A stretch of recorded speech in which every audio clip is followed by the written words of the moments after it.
What's up, YouTube? It's Carolina Calvin. I want to make this quick video, and I want to talk about data storage for the Xbox One and PS4. And as you well know, as advertised, you get 500 gigs. But what they don't tell you, and what you should already know, if you own a smartphone, if you own a tablet, computers, most devices that have like storage and stuff like that, it's a certain portion of that data storage that's allocated to important system software, whatever it may be. Xbox One, you got important apps, you got a bunch of things that help run the console. Same for any other device. The thing about it is, you get for the Xbox One, you get around about 360, between 360 and 390 in terms of space that you can actually use for games, apps, music, videos. Same, slightly more for the PS4. It was around 400 gigs of free space. Give or take a certain amount. It's hovering around that much.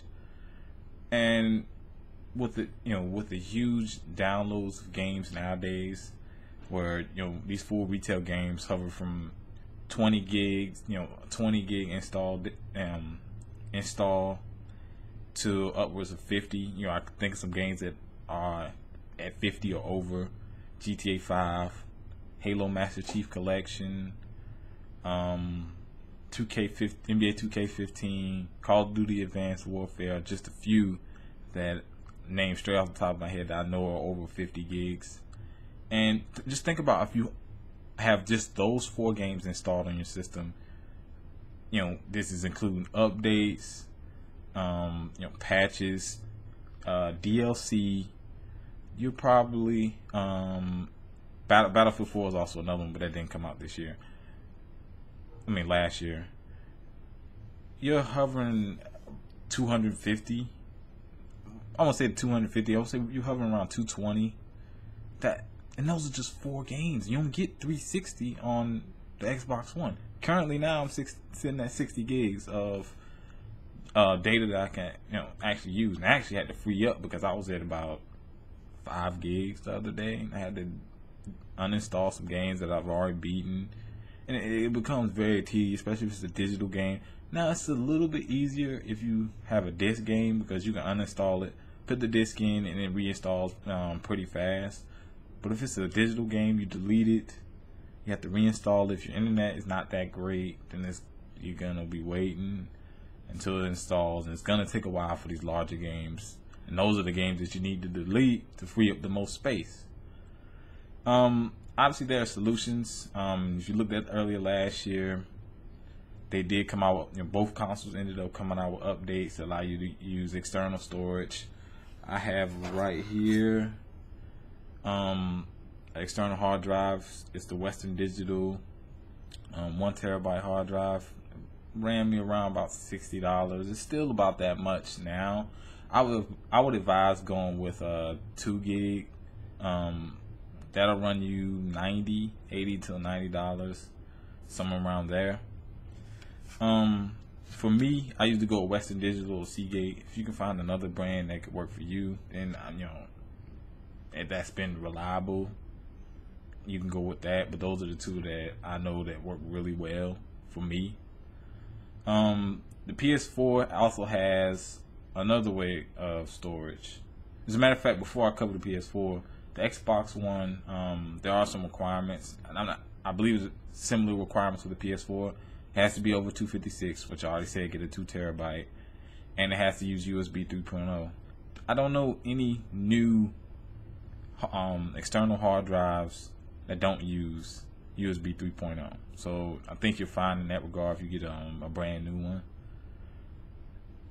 For the PS4, you also have internal storage, which the PS4 storage is a 2.5 internal desktop hard drive. No, it's a laptop hard drive. My bad. That's actually cheaper.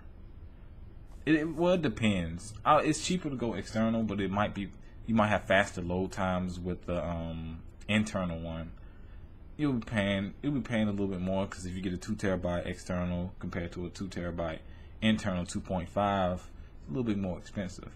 Now I do remember Nyko, which, yeah, they're not very trustworthy. I remember they made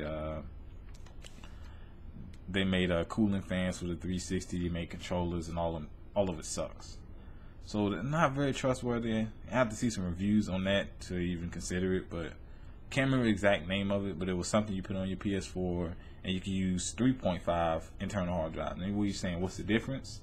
The difference is price. The price of a 2 terabyte internal hard drive, 3.5 one, is much cheaper than the 2.5 inch.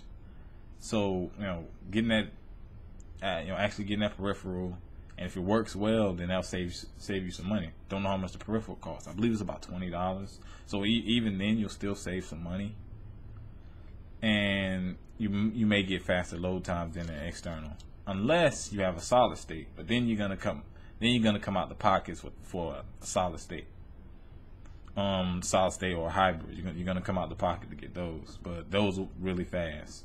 Also, another requirement for the PS4's internal hard drive, they still use 5400 RPM. They use that for the PS3. I don't understand why they don't use. I assume they use the better one, because it seemed like games and things install better on these current gen consoles, especially the PS4, because PS3 had horrible install times. But it's the same hard drive. Maybe how much data is being written is better. I'm assuming that's exactly what it is. But I wouldn't go with 7200. I would go with 5400 to avoid compatibility issues. But that's pretty much all I wanted to say. Some of these I got mine off Amazon. You got Tiger Direct, Newegg, even eBay. Wouldn't trust eBay because it's a used product. So I would get it new. When I get electronics, I get it brand new. So I would go with one of those sites, except eBay. As a matter of fact, let me know down in the comment section if you're having a problem with storage. I'm sure you are if you buy a bunch of games like I do. Are you having a problem with storage? And are you considering getting external hard drive, internal hard drive if you're on the PS4? Let me know down in the comment section. Hit the thumbs up button, subscribe. Thanks for watching.